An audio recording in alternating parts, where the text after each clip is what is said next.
Spirit Airlines on the verge of folding. Can they make a last-minute deal with Trump, or will thousands of passengers be stranded? President Trump throws cold water on Iran's latest offer, but also declares that hostilities have ended. The war of confusion continues. And giant step backwards, that's what a Louisiana lawmaker is saying about the Supreme Court's voting rights decision. We'll talk about that and more.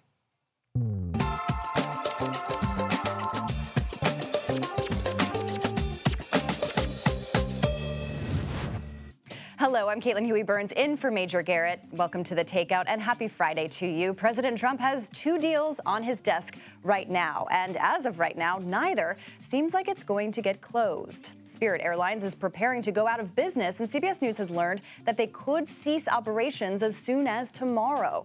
Talks with the Trump White House over a $500 million bailout have stalled. And President Trump was asked about a potential deal with a beleaguered airline earlier today. Well, I guess we're looking at it. If we could do it, we'd do it, but only if it's a good deal. All indications are that the White House feels like it's not. And the other deal presented today from Iran through the intermediary country of Pakistan, this is their second offer. So far, we're short on the details, but we do have an initial response from the commander-in-chief, who more than 60 days into this war that has been on pause. So they want to make a deal, but I'm not satisfied with it, so we'll see what happens. Iran wants to make a deal because they have no military left, essentially, and they want to make a deal, but I'm not satisfied with it. So we'll dig into both of these stories, but we'll start with our transportation correspondent, Chris Van Cleve, on the airline that may be in its last hours. Chris, good to see you. A lot of big news here today. I mean, the Trump administration had been in these advanced discussions with Spirit about potentially a government-backed financing package. So what happened?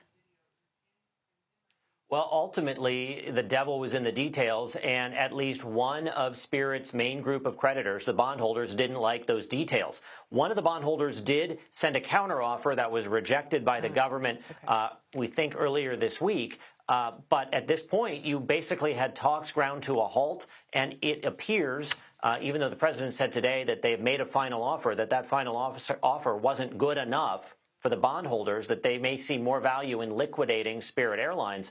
As a result, basically, the airline is out of money to continue operating, and that's why sources tell us they may begin parking their planes as soon as tomorrow morning. Wow. And so, Chris, if you are someone who has a ticket right now, purchased a ticket to fly on Spirit Airlines, what do you do? Well, if you have a ticket for upcoming travel, that ticket is likely to get canceled and refunded through your credit card company. But obviously, you'll need to make new plans and book a new flight. For the people that are midway through a trip, you know, you're on vacation or you haven't made your return yet, you're likely going to need to come up with a backup plan to get home. Now, we have heard from several other airlines that they plan to offer what they call rescue fares, basically capping the economy price or maybe offering a special price for people who can show they had a Spirit itinerary in their mid-trip. The airlines can't put that into action until Spirit formally says that they're ceasing operations. The airline for right now is saying, basically not commenting, saying they're operating normally today. And our understanding is that they are very focused on making sure today's operations go smoothly and safely.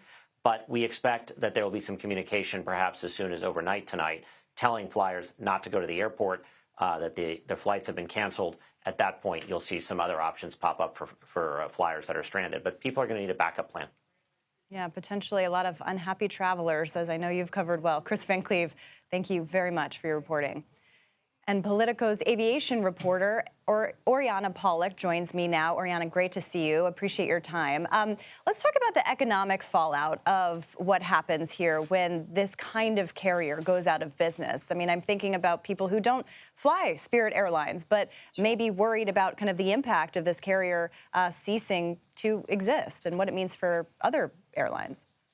Yeah, absolutely. I mean, we've absolutely heard from lawmakers and officials from previous administrations that have said time and time again, when there is a reduction in the amount of options that you have as a flyer, competition is strained and prices go up. And so I think people now, we saw today, especially some of those competitors talking about what they can offer a Spirit clientele going forward, you know, let's come to our airline, we'll offer brand loyalty. And they're going to have to start looking at some of those options, of course. But again, the competition will be strained for a little bit. And even though there was a merger prospect some years ago for Spirit to merge with JetBlue, and it would have crunched all that competition, regardless, you still would have had an ultra low cost carrier in the market. And now you are going to lose one. Yeah, I'm really fascinated by that because, even if you haven't flown Spirit, you know that they are a budget airline and that they charge for extra things. So you get a cheap ticket, but you have to pay for your seat or for checked luggage and so forth. I feel like that has changed the game a little bit here. I mean, is there going to be another impact on some of these other budget airlines that have kind of taken that business model? Well, it's also a business model that the large airlines have adopted as well, especially coming out of the COVID pandemic. I mean, you saw the big four, United, Delta, American, and Southwest also look to those types of models because they realized that it worked for the budget airlines. And so you got a better flight and you got more flight options with the routes and networks that those airlines already have. And then they offered you some a la carte options in addition to, and that's how they kind of built back their brand loyalty coming out of the pandemic. So they took what the ultra low cost carriers were doing and they just kind of upped their game in the customer service arena. So again, they're going to try to attract those customers going forward, especially if the bailout talks do fail, as we've all heard is going to happen. And could this have any consequences for the cost of tickets across the board for other airlines? Airlines compete already very aggressively with one another for ticket prices. They'll see that so-and-so airline is going to minimize some of the cost, or they're going to elevate some of the cost. And most of them follow suit in doing so because, again, that competition is fierce. They want to attract customers. They want to keep their profits up. They want to keep travel going. So it is possible that you'll see a little blip in the system. But ultimately, again, it's mostly for the travelers and those who are loyal to Spirit who are now going to have to find alternative options, as Chris was just saying. All right, we will stay tuned for what happens here, especially tomorrow. But Oriana, thank you so much for your reporting. We appreciate it. Thank you. And switching gears here, President Trump told Congress in a letter today that hostilities with Iran have, quote, terminated. This comes today, as today marks the 60-day deadline established by the War Powers Act for the president to carry out military actions without congressional approval. CBS News national security analyst Aaron McClain joins me now. Aaron, thank you. Great to see you. Sorry for that, little tongue-tied today. I want to talk about this letter that the president has sent Congress. It's pretty simple, but it's saying that hostilities have been terminated. So is it that simple? It's not that simple. At a substantive military level, I think the problem with that assertion is the blockade. Blockades are acts of war. This blockade specifically has already seen the United States Navy fire on at least one Iranian ship. Several others have been forcibly boarded. So it's pretty tenuous as a statement of fact to say that hostilities have just ended. But then there's this political level. The U.S. Congress doesn't really pass authorizations for the use of military force anymore. We haven't done so since shortly after 9/11 and then the lead up to the invasion of Iraq. And this AUMF, as they're called, would have to pass the Senate, where it's subject to a filibuster. And to overcome a filibuster, you need 60 votes, which means you need Democratic votes, in addition to ideally most of your Republican votes. I leave it to you, Caitlin, to judge the odds of that happening, but I don't think they're high. Yeah, I agree with you. I mean, I don't think this is a vote that a lot of these lawmakers, Republican lawmakers, want to take at this point. So this seems to give them an out. I mean, it also comes, as the president has said, that he doesn't like the deal that Iran has put forward. We don't know what the details are of this deal. We haven't seen it yet. But I'm wondering if you could kind of, take a guess as to what he may not like about it. Yeah, so the details aren't clear, but it does seem to be that the conversation is still centered around the dueling blockades. Our blockade of Iranian ports, their closure of the Strait of Hormuz. And it appears that in this most recent deal, whereas before they wanted us to lift the blockade more or less as a first movement of good faith, and then they would consider reopening the strait, it seems like maybe now they're considering more simultaneity in those two things. But what that leaves out is everything else. In particular of interest to this administration right now, the nuclear issue. So they're basically saying, you stop the blockade, we'll talk about how we'll open the strait. Not totally clear what the details there would be. And then later we'll deal with all these issues, which were your original war aims. It's not totally surprising that President Trump is reacting negatively to that. And the two sides seem like they're still pretty far apart. I mean, on the Strait of Hormuz, the Treasury Department has said that ships passing through should not pay Iran. I mean, is that feasible, and what kind of impact would that have? Well, there's a core geopolitical issue here, which is to allow the Iranians to essentially impose their sovereign control over an international strait. Would be catastrophic frankly, for world order, not to be too dramatic. But if that becomes the state of play in these kinds of choke points, you're looking at a whole new kind of world. And then as a legal question for these carriers, if you are transacting funds with the Islamic Republic, you're doing business with a sanctioned entity. So you're at substantial legal risk if you play by their game. Of course, if you don't play by their game right now, you might get shot at by them. So the carriers are really in a bind. The closure of this strait is a real problem for the world and for the Trump administration. And at some point, if this game of economic chicken continues, I wonder if the Trump administration won't start asking itself, is it time for us to force this thing open? Right. And I mean, I'm also thinking of, yes, the declaration that this is terminated. I mean, if you just look back at the stated goals going into this,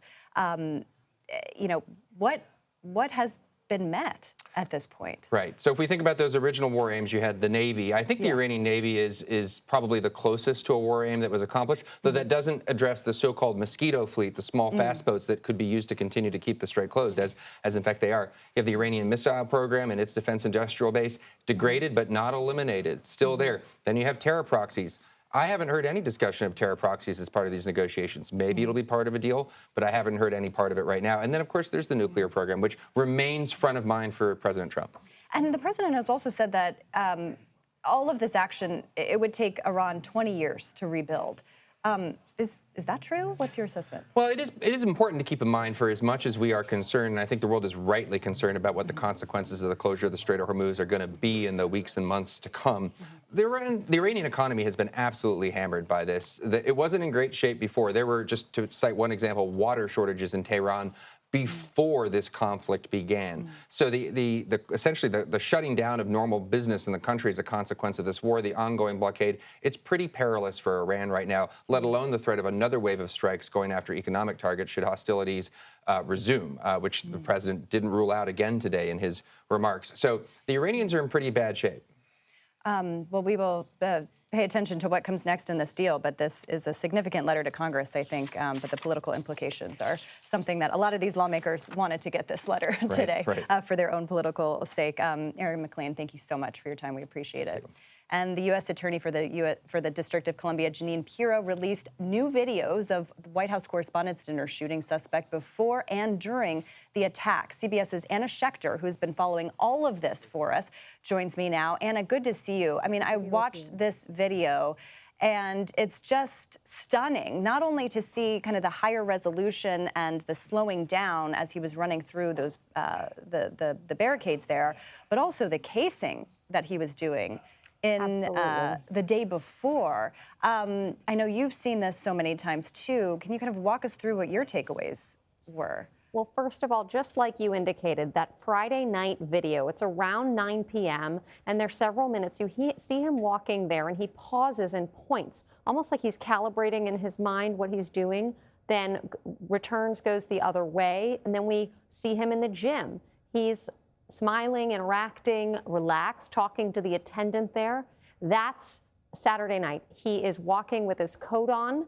He has just taken this photo inside of his hotel room where he is armed with a pistol, a shotgun, knives. And here is the moment that he rushes through that security checkpoint.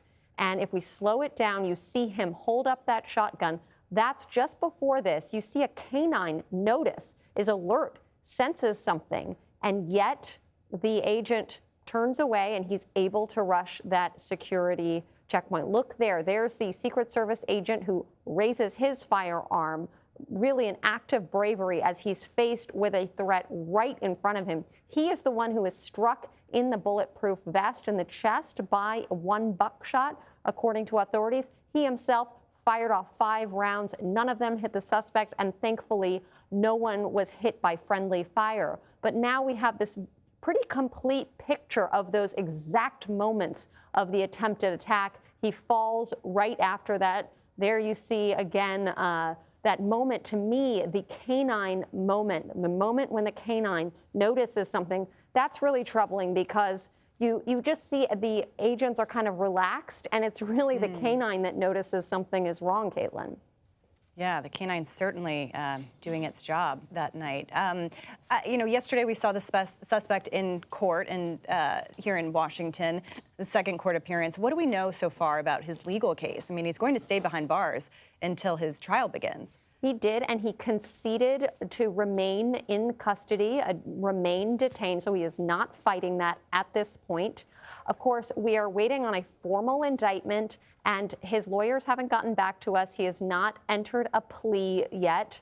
I expect in a case like this, he's probably going to plead not guilty to give him the best chance to move forward, but we don't know. He might take a plea. But what we do know is that the prosecutors in this case have already put out to the public quite a bit of video elements, photos of the weapons allegedly that he used, and even a timeline looking back at the last 3 weeks, his Google searches of the White House Correspondents' dinner. They're trying to build this case that this was premeditated. He planned this, took that Amtrak train across the country in order to carry out this violent attack. And we'll see what his defense comes up with. But right now, we're at very early stages. His next hearing is Monday, May 11th.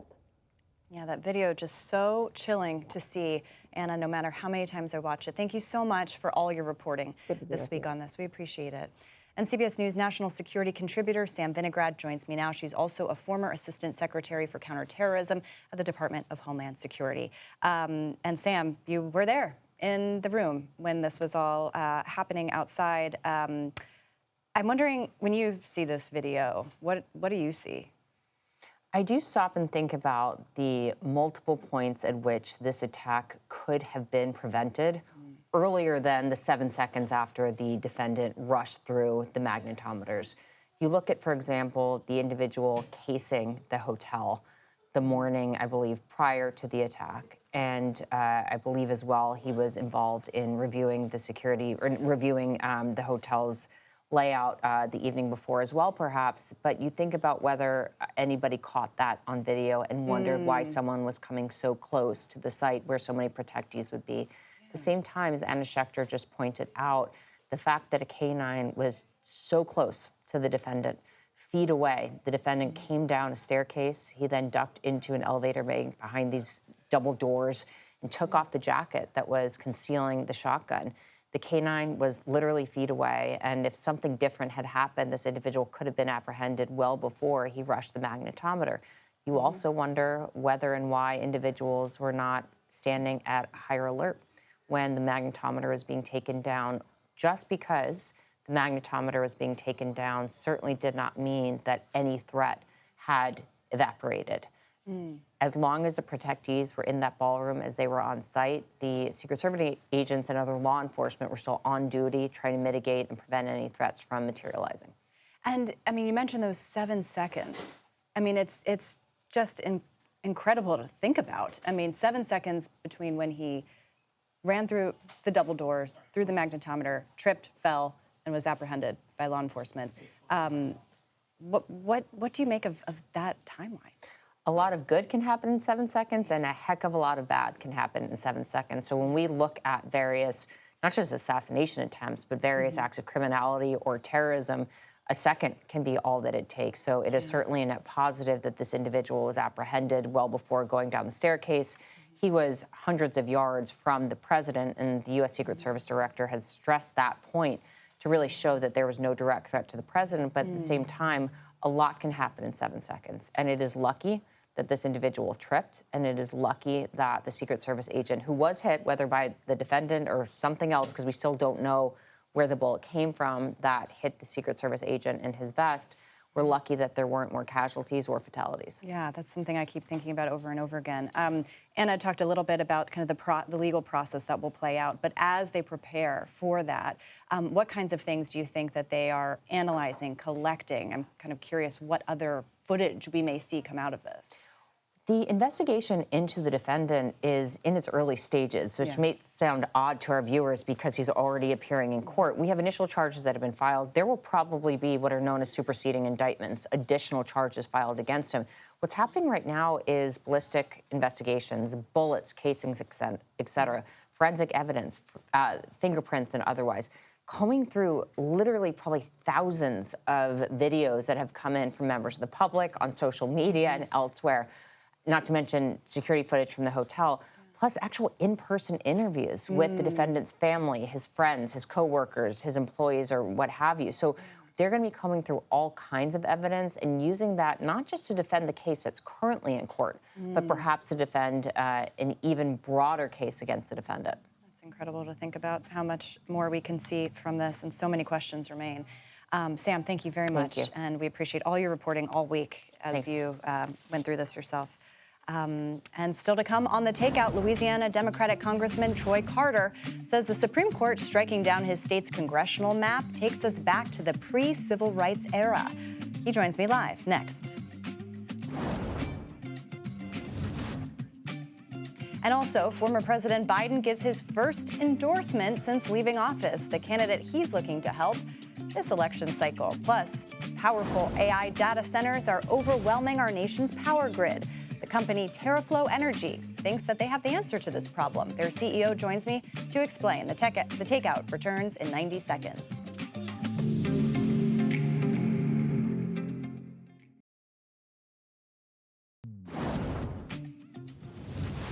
And welcome back. Louisiana is suspending its May 16th House primaries following the Supreme Court's decision to strike down its congressional map. The High Court found the state relied too heavily on race when it created a second majority black district. Louisiana Democratic Congressman and Vice Chair of the Congressional Black Caucus, Troy Carter, joins me now. Congressman, good to see you. Thanks for being here. So the governor is encouraging the state legislature to pass a new congressional map. What expectations do you have for this? Well, it's a devastating blow. Elections have already begun. Mail-in ballots began a few weeks ago. People are poised to go out to begin early voting tomorrow. It's going to cause mass confusion and irreparable harm to our military soldiers who are protecting us at home and abroad, elderly patients and elderly individuals who have challenges but made a way to get their ballots in. It's going to cause mass confusion. And Congressman, what about your district in particular? I mean, do you have any idea of what it may look like? And do you plan to run for re-election if your district is impacted in this way? I have no idea what the district will look like. We can only guess. Some have surmised that there's maps that have already been driven in anticipation of this. I have no clue what it will look like, but yes, I do plan to run in whatever map is left. The people of Louisiana deserve to have their voices heard. I intend to offer myself to continue serving the people of Louisiana, and we will just wait and see what the legislature does. And can you walk us through some of the conversations you've been having or hearing from some of your fellow members in the Congressional Black Caucus after this ruling? I think everyone recognizes what a gut punch this has been to our democracy.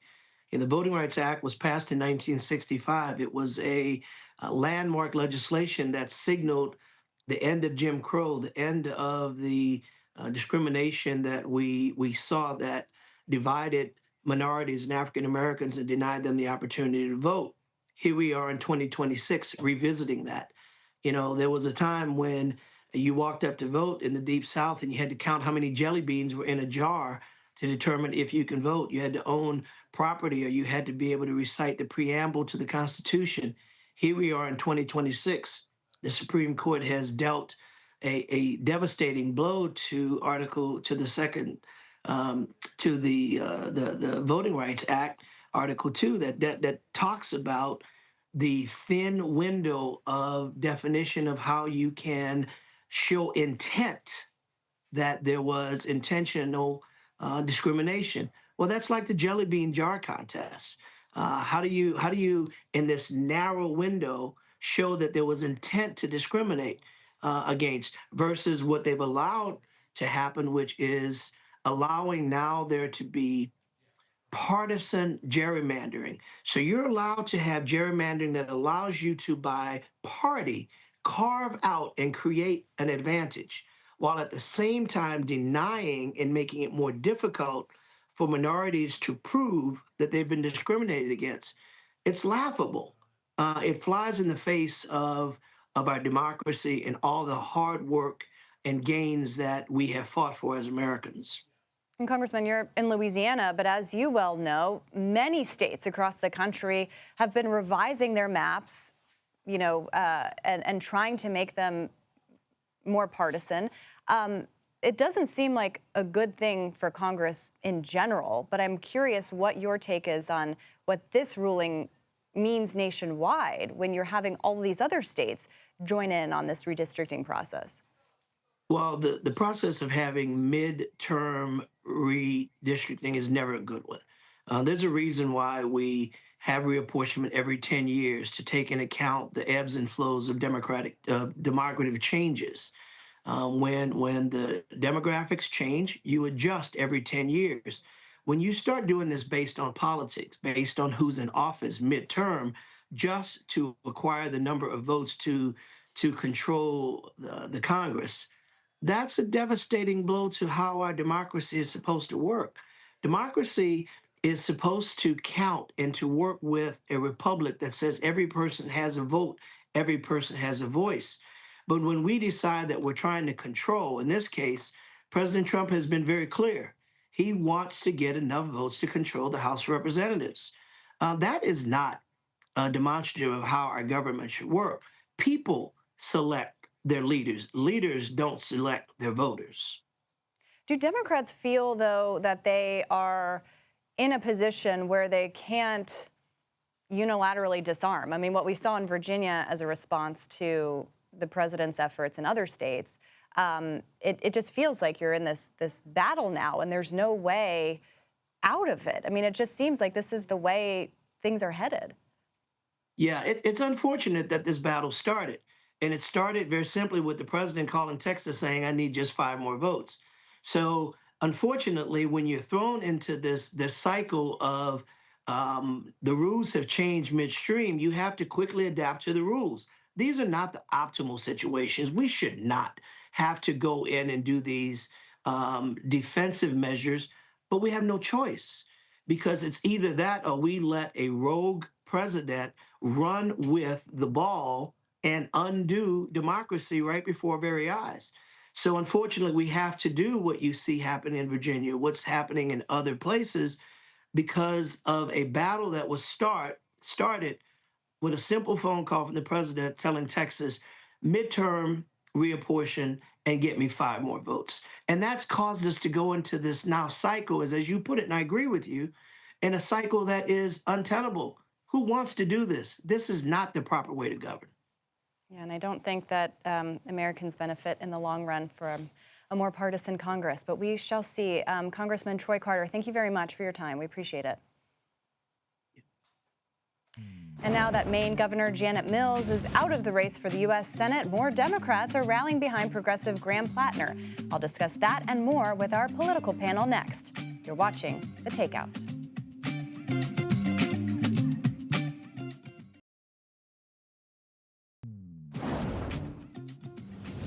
And welcome back. Former President Biden is back in the political arena. Well, sort of. He made his first endorsement since leaving office. Take a listen. Georgia, she's ready. She's been ready. Keisha Ladd's bottom for governor. Now, I'm proud to be in her corner, just like she was in mine. So let's get this thing done. So let's bring in our political reporter panel. Notice politics and policy reporter Oriana Gonzalez and House leadership reporter for Politico, Riley Rogerson. Join me now. Ladies, great to see you. Happy Friday to you both. We made it through the week. Oriana, I want to talk to you a little bit about this ad, because when this came out this morning, I think my first reaction was, that's surprising that someone actually wants Biden's endorsement in this era. What did you make of it? The first thing that I thought about was about Democrats really are looking at Georgia as being a winnable state. And I think Biden is essentially, there's two things happening. Biden is jumping into that train, but at the same time, they're essentially saying, let's do everything that we can to ensure that we can win the governorship in Georgia. I mean, and I would say that it extends to even every other race happening in the state. I mean, we see it with Ossoff. Every Democrat is really trying to become as involved as possible in those elections because it's the one battleground state, or it's one of few battleground states where they say we really have an opportunity here in November.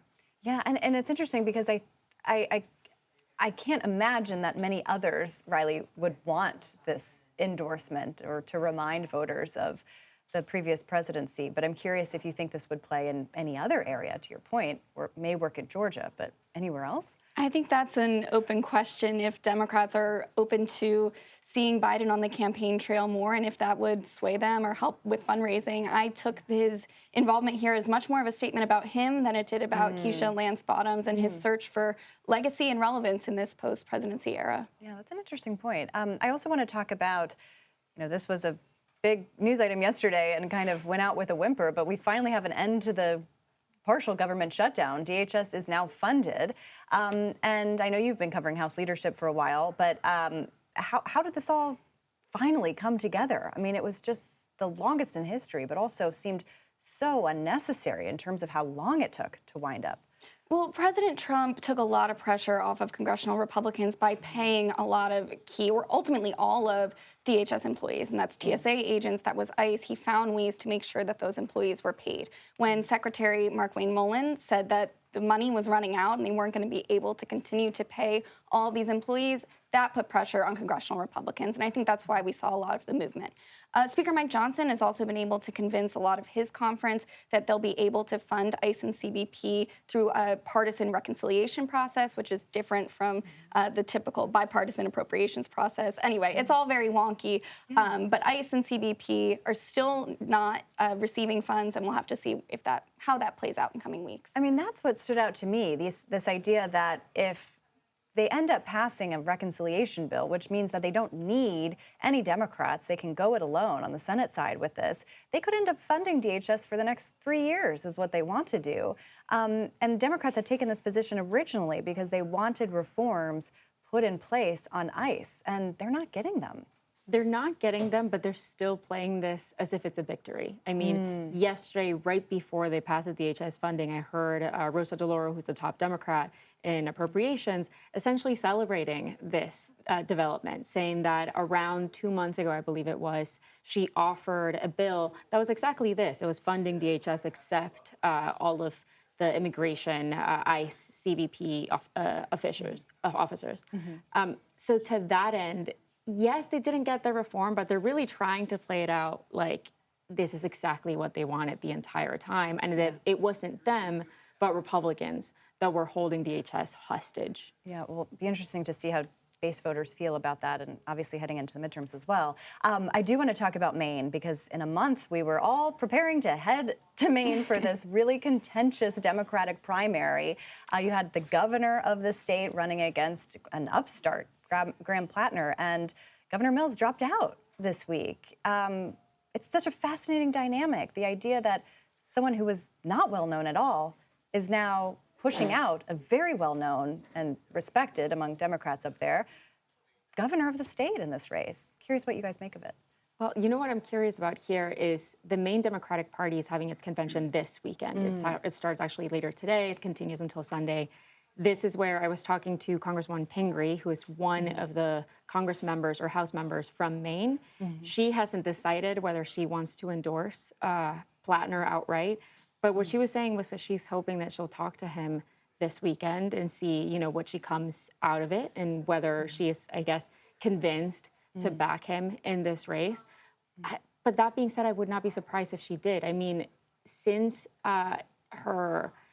Mills announced that she wasn't running, so many Democrats, including Schumer, including Gillibrand, who you know handles House Senate Democrats' campaign arm, quickly backed him because he's the only one that, you know, Democrat that's pulling ahead here. And so they realized we need to stand behind him here. And they're running against, or they were, now it's just Plattner, running against Susan Collins. I mean, this is a seat that Democrats need to take to win the Senate if they have any hope of doing so.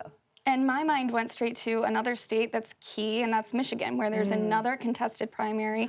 Chuck Schumer has endorsed Haley Stevens, a current member of the House, but has not cleared the field. There are other very credible candidates in that race, and I think everyone, Senate Democrats, reporters, political observers are all looking to see, will people drop out of that race now and take Janet Mills' lead? Yeah, 'tis the season for primaries and potential dropouts, so we will stay tuned. Oriana and Riley, thank you very much for being here. We appreciate it. And powerful AI data centers are putting a significant strain on the nation's power grid. Next, we'll speak with a CEO whose company is working to ease the energy burden. You're watching The Takeout.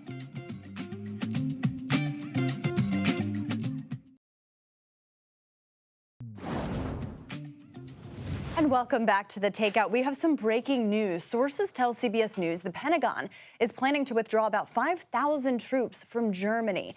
Officials say this signals President Trump's discontent with the lack of support from Germany and other NATO members for the war with Iran. Trump hinted at this earlier in the week after the German chancellor said the U.S. is being humiliated by Iran negotiators. And turning now to the energy crunch America is facing because of artificial intelligence. Utilities companies are investing in the nation's power grid due to the growing number of AI data centers popping up from coast to coast. You've probably seen them. The increased use of energy is triggering some concerns about the amounts of energy needed to power them. But one U.S.-based company has a proposal to help solve this issue. So let's bring in CEO and founder of TerraFlow Energy, John Perella. His company is producing batteries to help ease the burden of the higher demand for energy. Great to see you, John. Thanks for being here. I'm so fascinated by this topic because we've covered so much of how these data centers are, driving up energy costs, and a lot of people are unhappy about it. You have a solution. Tell us about it. Well, we are an OEM manufacturer of batteries, but they're not traditional lithium ion like everybody would think. It's called a flow battery. And they're long duration, and they can handle the volatility and the problems that a lot of these data centers have been trying to solve. But the biggest thing for helping with the grid when they are able to get grid connected is that it enables the data centers to become a flexible solution. And what that means is that they can respond to the grid and be able to be supportive of the grid when the grid really needs the power. They can basically curtail all their load and basically disappear from the grid when the grid needs the power.